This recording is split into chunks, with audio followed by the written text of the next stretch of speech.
notes on the teks Ecology II B12E.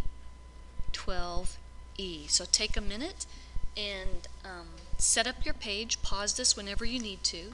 So again, this is Unit 3. We're in Ecology II, and this is the second page of notes. This is B12E. And B12E says that you're going to describe how environmental change can impact ecosystem stability. So describe how environmental change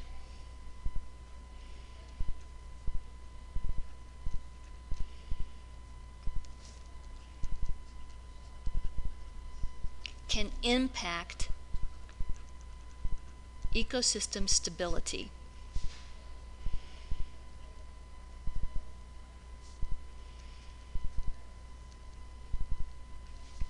Alright, the first thing we're going to talk about is a phrase called dynamic equilibrium. And I'm not going to use that color because it doesn't want to show up very well.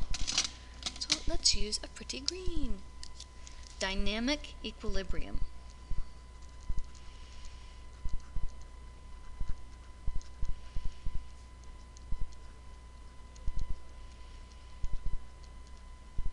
Okay, so just stop a minute, and I would like you to stand up and stand on one foot. So that's all I want you to do. Stand up and stand on one foot.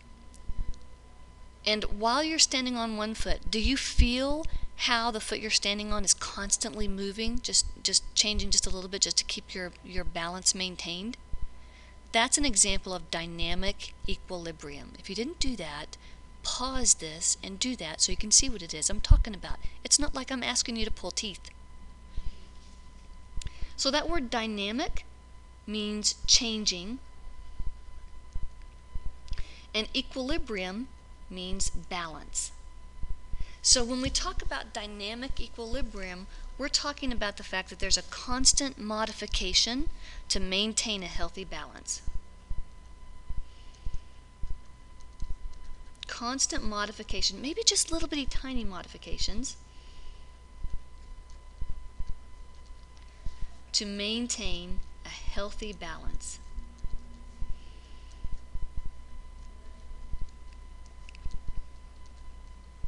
And if we were talking about this, take this whole idea and take it down inside an organism, then what we would be talking about is this word called homeostasis, which I'm sure you've heard of.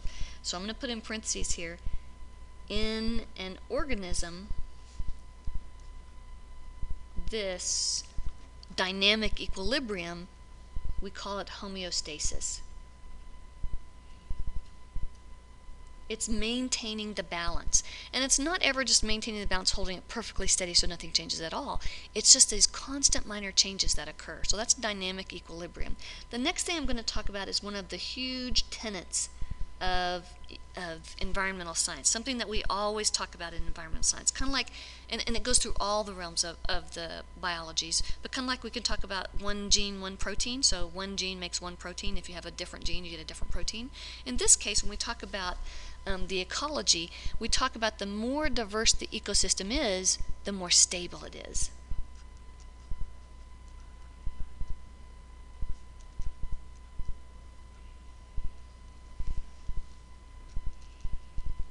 Diverse means there are lots of different things inside of it. So the more diverse the ecosystem is, the more stable and healthy the ecosystem is.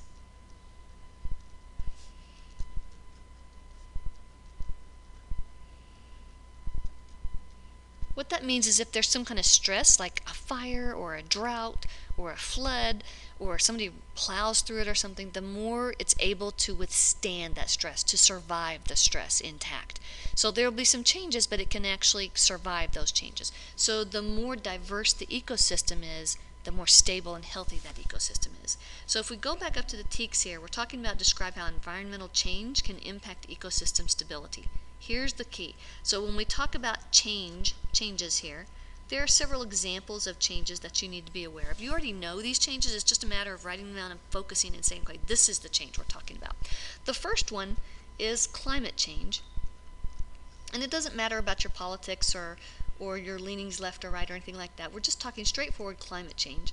And it's a matter of fact, scientific fact, that over the last hundreds of thousands of years, the climate's changed. We had places where we had inland seas, we had places where the glaciers have gone down farther into the land, gone farther south, and then places where they've receded. So just over those periods of years, the climate has changed in various areas. Climate change can cause a significant impact on an ecosystem, and the more healthy the ecosystem, the better. If there are just a few degrees of climate change, that can be significant, but if it's just a little bit of change, if you have a healthy ecosystem, it can manage that, it can survive that. Climate change could be human-made. We could talk about deforestation, where people are burning the trees down. And when you have no trees, obviously it's going to be hotter in that area, right? We have deforestation. We can have something like pavement. Think about all the different parking lots we have. And if you've ever walked across a parking lot, you know it's a lot hotter in the parking lot than it is in the grasses. So sometimes we might even be talking about maybe microclimate changes, changes of climate in little areas or in little pockets of areas. So the climate change could be talking about things like this. But whenever those climate changes happen, what they do is they put a stress on the ecosystem that you're talking about, and the more healthy that ecosystem is, the more able it is to withstand that, to survive that stress. Another example of a change could be pollution. And a lot of times, again, we just focus this out as a human thing. And unfortunately, many people ascribe to the fact that, oh, humans are bad, humans are the cause of all the problems. And that's not necessarily always the case here. Again, we can think of pollution, we can think of man-made pollution, we can think of animal pollution, we can think of volcanic pollution. It's typically when you talk about chemicals that are building up in toxic amounts in an area. So usually, though, we associate this with humans. So it could be something like smog, waste products coming off of factories, off of cars. They produce acid rain, which you guys, I'm sure you're familiar with. It could be dumping. Dumping occurs in the water systems. It could be something as strange as volcanic ash,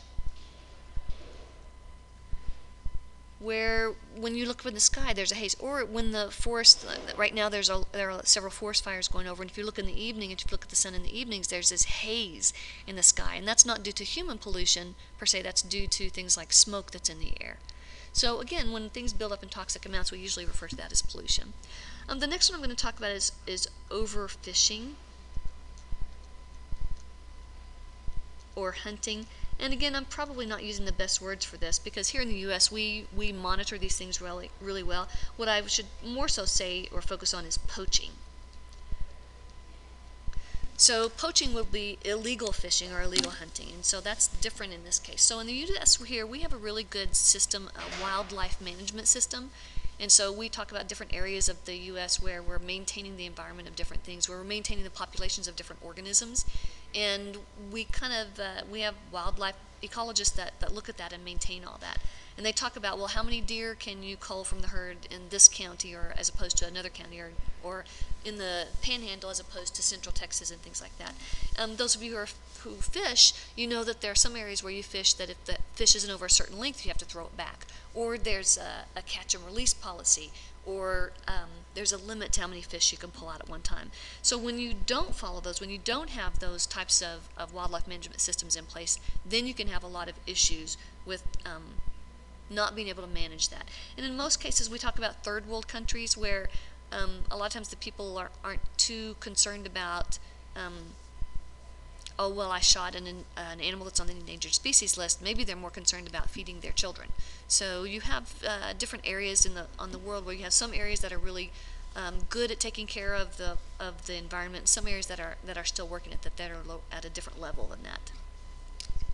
Another thing that causes an environmental change that's a big deal is building dams. Now, I'm not talking about the actual building process, although anytime we have a big building process, you're going to have some damage to the ecosystem. But in this case, I'm talking about long term. So really, we're focused on opening and closing the dams. And when I say opening and closing, letting water through or controlling the amount of water. In a lot of cases, if it's natural, a river is natural without a dam, you have recurring flooding that happens several times in a season. Once you have the dam on there, those floods are controlled. And so there are certain amounts of water that are let through so you don't have those floods. And that changes the ecosystem. Whether you think that's a good thing or a bad thing is kind of insignificant. What matters is that it does change the environment. And so then is that environment capable of surviving that? If it's more diverse environment, then yes, it is capable of surviving a lot of things like that. It can recuperate. The next thing on the list is invasive species. This is a big one. And usually this is one that humans are typically at the root of.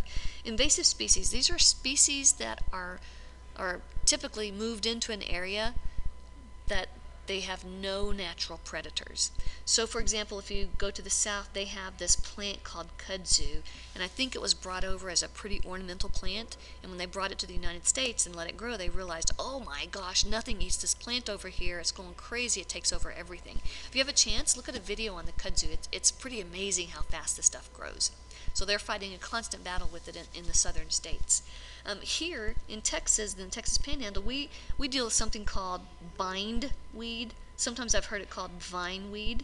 You need to look that one up too. That's one that just overtakes an area and is difficult. It's got little bitty pretty white flowers, but it just is super invasive, and we don't have the natural predators here for that organism. If you talk about animals, think about the Florida Panhandle, where the pythons are overtaking it, because people bring in python snakes, exotic snakes for pets, and then for some reason they get tired of it, and they don't want to kill their pet snake, so instead they set it free. And when they set it free, when you have enough of those, then what happens is they're going to mate and have offspring. There are no predators for the python in the Florida Everglades. And so some people say, well, wait, why aren't the alligators eating them? Why aren't some other fish eating the babies and so on? Well, they are not a natural part of their food web.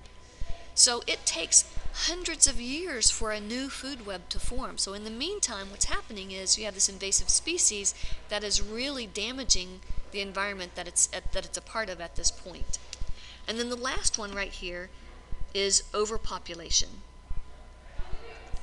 Overpopulation occurs for a multitude of reasons, but overpopulation is typically followed by some form of disease.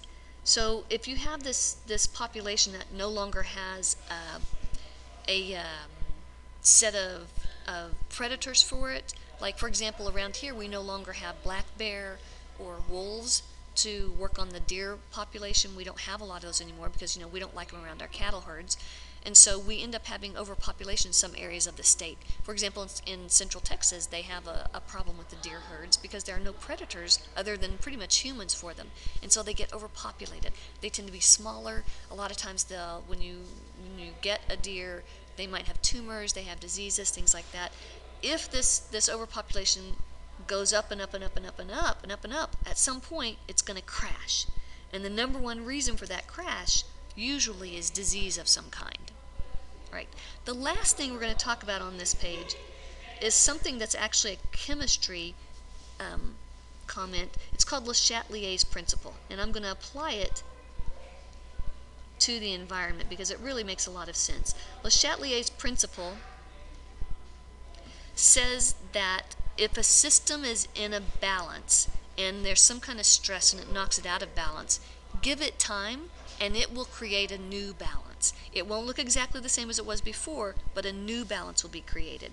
So if a system, whether it's a chemical reaction or an ecosystem, if it's knocked out of balance,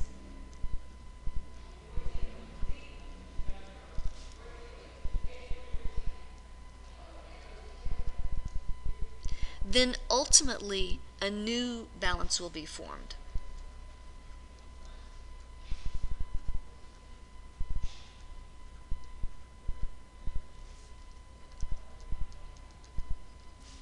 It may not look exactly the same. There'll be slight differences, but a new balance will be created. And so it's not going to be not exactly the same. It may be similar, but it's not going to be exactly the same. And since we're talking about it, if it were a chemical reaction, maybe it would take 30 seconds or an hour. But since we're talking about living organisms, it might take years. It might take decades.